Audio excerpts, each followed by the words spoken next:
अध्यक्ष आणि सर्वांचे श्रद्धास्थान असलेले हरिदासजी कोष्टी काका, उद्घाटक साहित्य सुमन संगीताजी जामगे आपल्या अनुभवाचे दालन खुले करण्यासाठी औरंगाबादहून इथं आलेले आमचे परम मित्र, आमचे गुरुवर्य आणि ज्यांना आम्ही हास्य परमाणु बम म्हणतो असे श्री प्राध्यापक विजयजी पोहनेकर आणि इथं मंचावर स्वागताध्यक्ष उपस्थित सर्व मातबर साहित्यिक आणि समूहाचे प्रशासक, समूहाचा आत्मा किंवा समूहाचे श्वास असलेले लीनाजी देगलूरकर, आज साहित्य सेवा प्रज्ञा मंच का ये चौथा अधिवेशन है राज्य स्तरीय। तो मैं 2-3 साल से आप लोगों से जुड़ा हूँ, लेकिन सबसे बड़ी बात है कि इस प्रज्ञा मंच के माध्यम से विविध स्पर्धाएं हमेशा होती रहती है। इस स्पर्धाओं से जो नवनवीन कवि लोग हैं जो लेखन करते हैं उनके काव्य को, उनके लेखनी को धार मिलती है और अलग अलग प्रकार के जो स्पर्धाएं होती है उसके बाद में यहाँ पर उनका गुण गौरव किया जाता है। यानी एक तरह से सारे साहित्य को जीवित रखने का काम यह प्रज्ञा मंच कर रहा है। अब मैं लीना जी के बारे में बताऊँ आपको कि जो ठान लिया वो करके दिखा दी, सिर्फ बातें नहीं बोलती। जो ठान लिया वो करके दिखाते, सिर्फ बातें नहीं बोलती। झूठी तारीफों के तराजू में साहित्यकारों को नहीं तोलती। समूह प्रशासक लीना जी विवेक से रिश्तों का चिंतन करती है। समूह प्रशासक लीना जी विवेक से रिश्तों का चिंतन करती है, संबंधों की तुरपाई करती है। यह षड्यंत्रों के धागे नहीं खोलती। तो कोई छल कपट या षड्यंत्र नहीं करते हुए सीधा सीधा स्पष्ट बात करना, सीधी सीधी अपनी जो मार्मिक संवेदना है व्यक्त करना, यह उनका विशेष गुण है। इसी वजह से इस मंच के माध्यम से अच्छा साहित्य की निर्मित हो रही है। मित्रों, मंच पर जो हमारे आदरणीय पोहनेकर जी है, कोष्टी काका जी है, यह जो या ब्राह्मणे सर है नांदोड़ से आए हुए, यह सब आदरणीय व्यक्ति है। इनका नाम जो है इनकी लेखनी से पूरे महाराष्ट्र में घूमते रहता है और ऐसे लोग यहाँ मंच को यार सुशोभित कर रही है। यह साहित्य प्रज्ञा मंच के लिए काफ़ी गौरव की बात है। मैं आपको बताऊँ, इन जितने भी महानुभाव मंच पे बैठे हैं इनके बारे में बताऊँ कि इनके व्यक्तित्व में सुगंध की चंदन है। इनके व्यक्तित्व में सुगंध की चंदन है। इनके लेखनी में शब्दों का सृजन है। इनके लेखनी में शब्दों का सृजन है। साहित्य के आसमान में चमकते हुए बुलंद सितारे हैं सभी।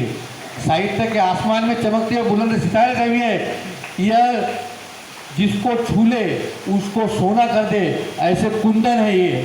तो इसने महान साहित्यकार बैठे हैं कि जो जिसको हाथ लगा दे उसको सोना कर दे, और वह साहित्यिक के जो शिरोमणि होते हैं वो यहाँ पर आज विराजमान है और मंच को सुशोभित कर रही है। आपको उन लोगों को सुनना है।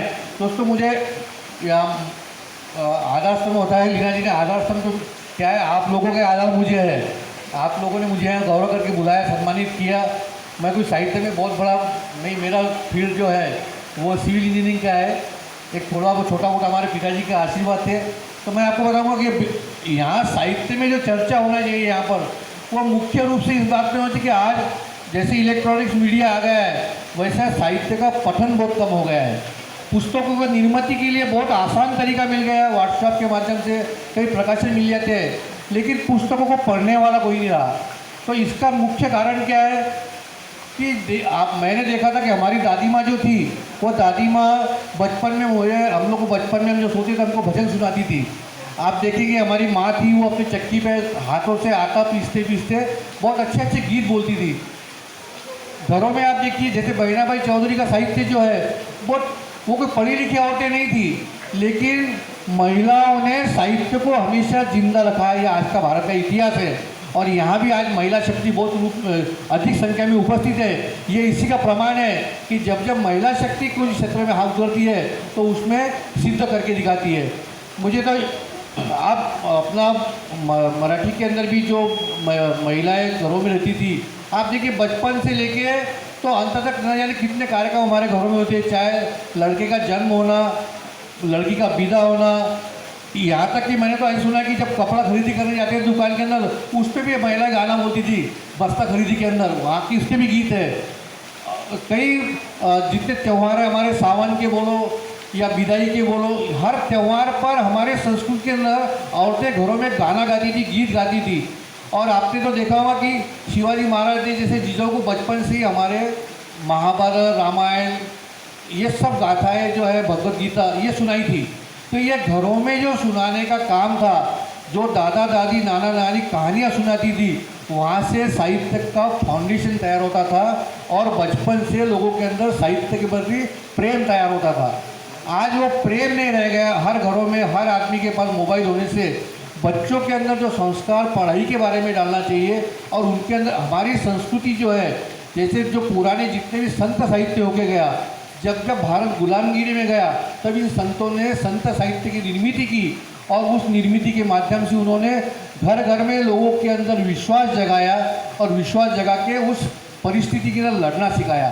तो ऐसे जो महान संत लोग हमारे हो गए, इन्होंने कितना हम लोगों को देखे गए। आज ऐसा हुआ कि हम लोग हमारे ही जो वेद पुराण उपनिषद है उसकी खिल्लियाँ उड़ाते हैं, किसी को उसका ज्ञान नहीं है। विश्व में एक अभी चर्चा जब हुई थी तो उसमें पता चला कि भारत का जो साहित्य है करीबन 5000 पुराना है। इतने देश में किसी भी भाषा का साहित्य नहीं है, किसी भी देश का साहित्य नहीं है।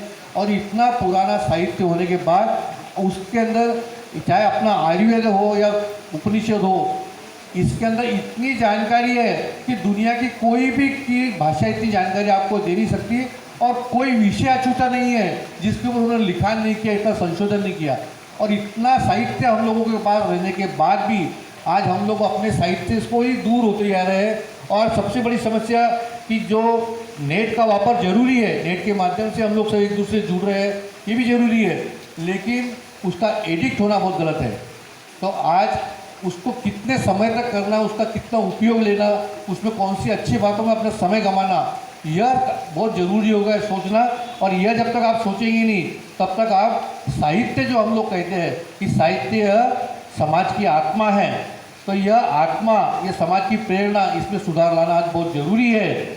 आज को मैं बता दूं कि आँखों से भी अब कहाँ बयां होते अल्फाज है, आँखों से भी अब कहाँ बयां होते अल्फाज है। कलम का भी आजकल बिगड़ा हुआ मिजाज है, कलम का भी आजकल बिगड़ा हुआ मिजाज है। हमने माँ सरस्वती की दिल से आराधना ही बंद कर दी, हमने माँ सरस्वती की दिल से आराधना ही बंद कर दी।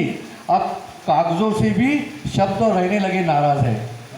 तो कागज़ और शब्द का मेल जो है वो नहीं आ रहा है, केवल इंटरनेट पे, मोबाइल पे उंगलियां चल रही है। तो जब तक आप साहित्य को लिखना शुरू नहीं करेंगे तब तक आपके अंदर विचारों के अंदर क्रांति नहीं आएगी। आपको साहित्य जीवित अगर रखना है, आप सभी साहित्यकार हैं, मुझसे सब ऊँचे साहित्यकार है, मैं बहुत छोटा हूँ और बहुत कम लिखता हूँ, ऐसा कुछ नहीं है। लेकिन जो एक मेरे दिल में एक दुविधा थी कि भाई साहित्य को, जब हम लोग सारे यहाँ पर बैठे हुए साहित्यकार हैं, तो इस साहित्य को जीवित कैसा किया जाए। साहित्य का लिखान बहुत हो रहा है, पुराने ज़माने से आज लिखान बहुत हो रहा है, लेकिन जो लिखान होना चाहिए, जैसे हमारे घरों में माता जी, हमारे दादाजी, दादी जी, ये जो लिखती थी ये अनपढ़ थे, लेकिन जो बात वो लोग लिखते थे ना वो उनके दिल से निकलती थी। और जो दिल से जब आपका साहित्य निकलेगा ना तो वो अमर हो जाएगा। ज्ञानेश्वरी जैसे के साहित्य जो है 500 600 साल 700 साल हो गए, जो आज तक उसमें की एक लाइन बदलने की किसी की हिम्मत नहीं हुई। इसका कारण ये है कि वो जो लिखे गए, वो निचोड़ लिखे गया है, वो निचोड़ आपके हाथों से निकलना चाहिए। और जब तक आप साहित्य को जीवित अगर करना चाहते हैं, आपको पता नहीं होगा, चाहे आदमी तो एक बार शमशान भूमि में चला गया कि उसका चाहे वो कितना भी रईस हो, कितना भी अमीर रहो, कितना भी बड़ा पद पे रहो, उसका कोई नामो निशान नहीं रहता। मगर आपके द्वारा जो लिखा गया साहित्य है, जो आपकी पुस्तकें हैं, वो आपको आजीवन अमर करती है। तो उन पुस्तकों के माध्यम से आपका नाम ये विश्व में चाहे कितना भी बड़ा अंबानी क्यों न रहो, लेकिन आपके साहित्य का नाम हमेशा उससे ऊंचा रहेगा। लोग उनको भूल जाएंगे, आपको नहीं भूलेंगे। तो इसीलिए साहित्य को आपने लिखना है तो पेन से लिखना सीखिए। जब आप पेन से लिखेंगे तो आपकी मेमोरी बढ़ेगी। मैं अक्सर, यानी जब भी हमारे भी बाकी भी कार्यक्रम होते हैं, हम लोग कल भी भुसावल और धुलिया में कार्यक्रम करके आए थे। एक जो हमारे संगठन की तरफ से लीना जी का जो स्वागत किया, वह जायंट्स वेलफेयर फाउंडेशन, ये अंतर्राष्ट्रीय 14 देशों की संगठन है और उसके अंदर मैं केंद्रीय समिति में हूँ। तो उसका हम लोग प्रोग्राम लेते थे, तो उसमें भी हमारी यही भावना थी कि समाज के लोगों को जीवित कैसा किया जाए। हर एक के अंदर, दिल के अंदर, आपके बोलो मेरे अंदर, मानवता के प्रति हमारे दिल में हमेशा से भावना है। हम लोग चाहते हैं कि हमारे हाथ से कोई उद्धार हो, लेकिन उस उद्धार के लिए भगवान ने आपके हाथ में कलम दी है। और आपको बता दूं, इतिहास भी साक्षी है कि जब जब देश पे संकट आया, जब आप गुलामगिरी में गए थे, तो गुलामगिरी में इन क्रांतिकारियों के अंदर जो भावना भरनी थी, उनको जागरूक करना था। तो आपने देखा होगा रंग दे बसंती चोला रहो, या शादियों में जो गाना गाया था भगत सिंह द्वारा, तो ये देश है वीर जवानों का, ये गाने आज भी अमर है। तो ये क्रांति जागृत की हमारे लेखनी ने, और ये लेखनी का सामर्थ्य है, ये लेखनी की ताकत है कि जब जब कोई विषय, यानी जब जब कोई देश पे संकट आए, चाहे वो साहित्य पे क्यों नहीं आए, तो यह साहित्यकारों ने कलम उठाई और उस कलम से उन्होंने जन जागृति की। तो यह आपको करना है। वैसे आज भी आप देखेंगे तो मैंने जो नाम पढ़े थे कि मैं जो साहित्य पढ़ता है तो मराठी, उसमें दिलीप चित्रे, विदा करंदीकर, शरद चंद्र, मुक्तिबोध, इरावती कर्वे, सदाशिव डांगे, ऐसे कई साहित्यकार हैं जिन्होंने आज भी अपने देश में सुराज, साम्यवाद और समाजवाद के लिए विवेचन और विश्लेषण किया है। जब ये लोग कर सकते हैं तो आप लोग भी हो सकते हैं, आपके हाथों भी वो हो सकता है। केवल माँ सरस्वती की कृपा है, आप उनका आह्वान कीजिए और उनका आशीर्वाद लीजिए। मित्रों, यह जो समस्या है, ये समस्या का सवाल का जवाब हम लोगों को खुद को ढूंढना है। मैं समझता हूँ यहाँ कवि सम्मेलन नहीं होना चाहिए, यहाँ साहित्य का मंथन होना चाहिए, और इस मंथन के अंदर से जो अमृत निकलेगा वो ऐसा निकले कि साहित्य को अमर कर दे। तो वह अमर तो आपको ईश्वर दे, वह साहित्य को आपको ताकत दे। और इस सवाल का जवाब ढूंढने के लिए मैंने अपने एक पंक्ति लिखी, उसको दोहराता हूँ और फिर शब्दों को विराम दूंगा। कदम तुमने रखे कंकरों पे, कौन देगा हिसाब छालों का।